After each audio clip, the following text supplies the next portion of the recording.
Most of us have sinus problems, and it can be severe, especially during allergy seasons. How can we keep sinus clear using natural remedies? Hi everyone! This video will walk you through to make Ayurvedic oil at home to help with sinus problems.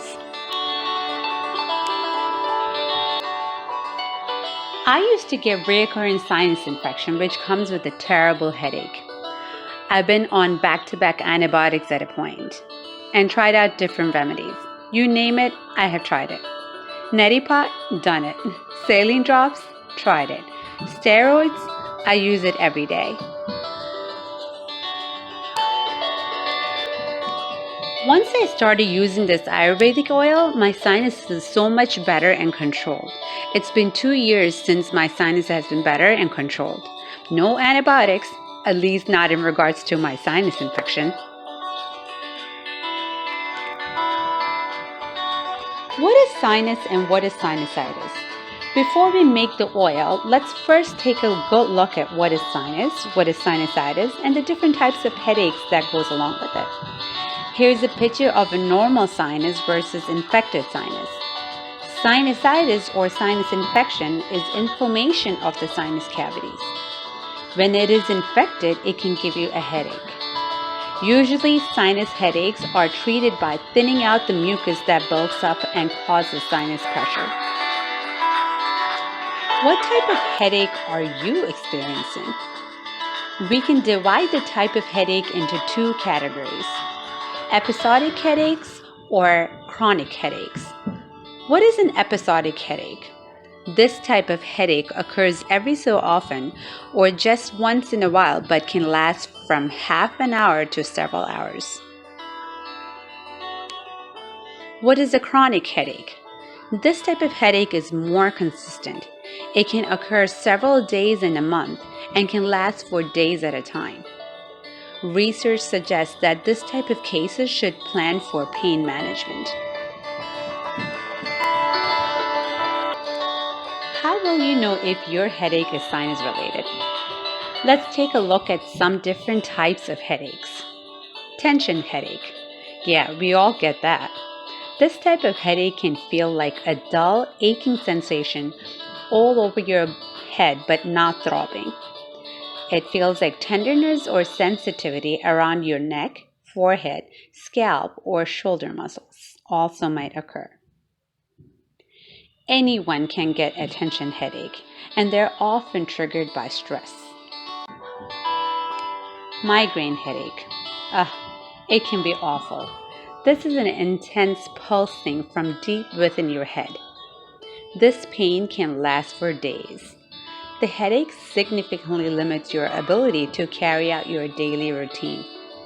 Migraine is throbbing and usually one-sided. People with migraine headaches are often sensitive to light and sound. Nausea and vomiting also occur.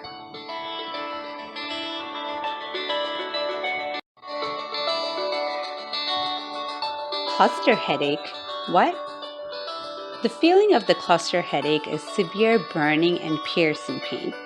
They occur around or behind one eye or on one side of the face at a time. I never experienced this, and this is my first time learning about cluster headaches.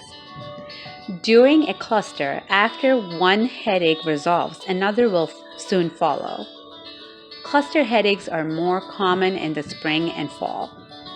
They are also 3 times more common in men. If you would like to learn more about different types of headaches, I posted a link in the description where I got my sources from. Feel free to click on the link to learn more about different types of headaches.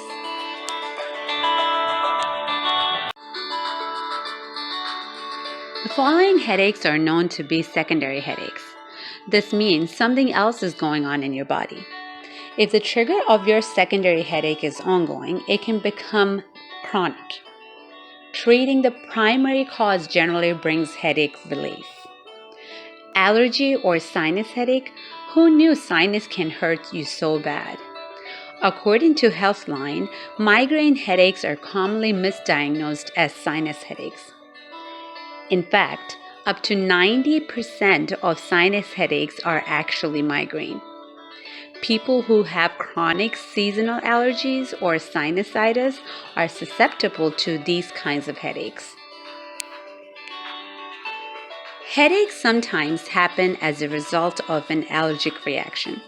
The pain from these headaches is often focused in your sinus area and in the front of your head. I have some more links for you in the description about sinus headaches.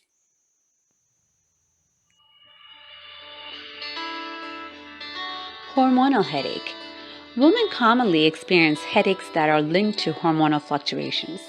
Menstruation, birth control pills, and pregnancy all affect your estrogen levels, which can cause a headache. Those headaches associated specifically with the menstrual cycle are also known as menstrual migraine. These can occur right before, during, or right after menses, as well as during ovulation. Most of us don't realize sometimes our neck pain or headache can be hormonal related. To figure that out, I would recommend to write down your monthly symptoms. There are so many menstrual calendar apps available nowadays. Download the one that suits you and start tracking your symptoms. If it's more consistent from month to month, then you can tell some of the pains experienced maybe are hormonal related. Check the descriptions for links to read further about hormonal headaches. Now that we looked through a few different types of headaches, let's move on to making the Ayurvedic oil.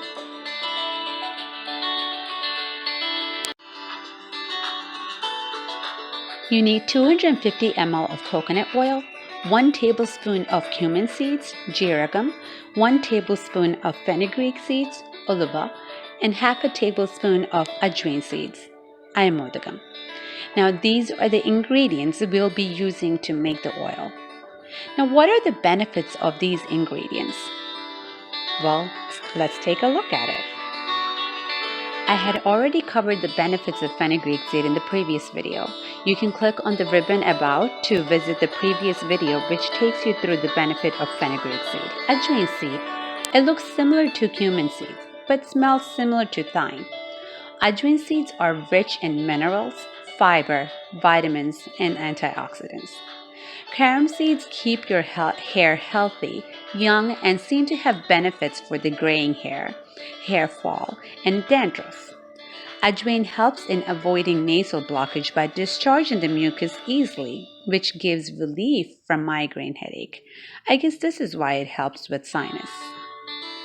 Cumin seeds.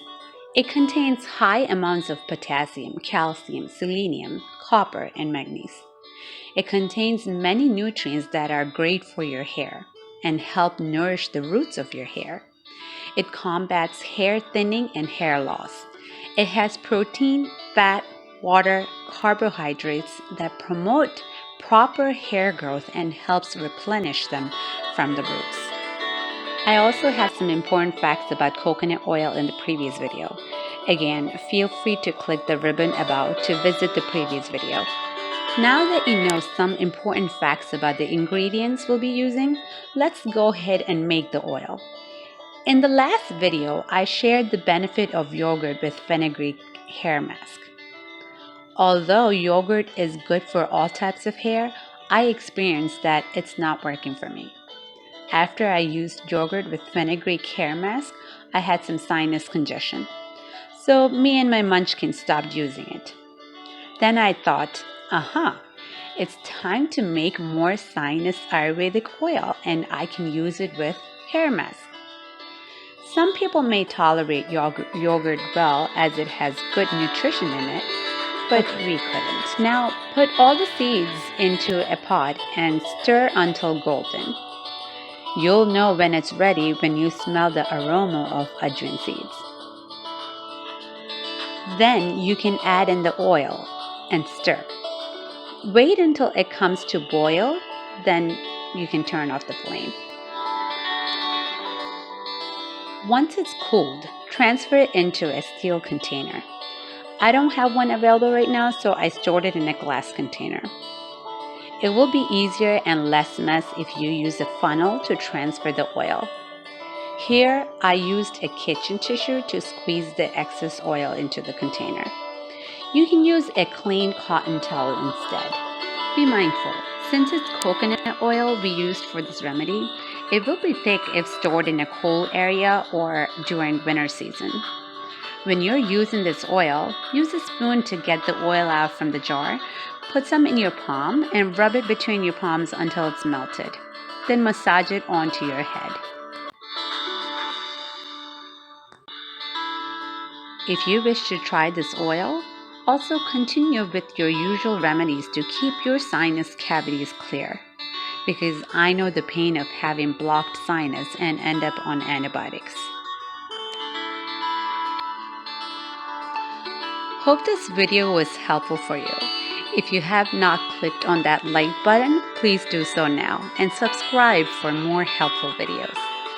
Thanks for watching LTL channel. See you soon.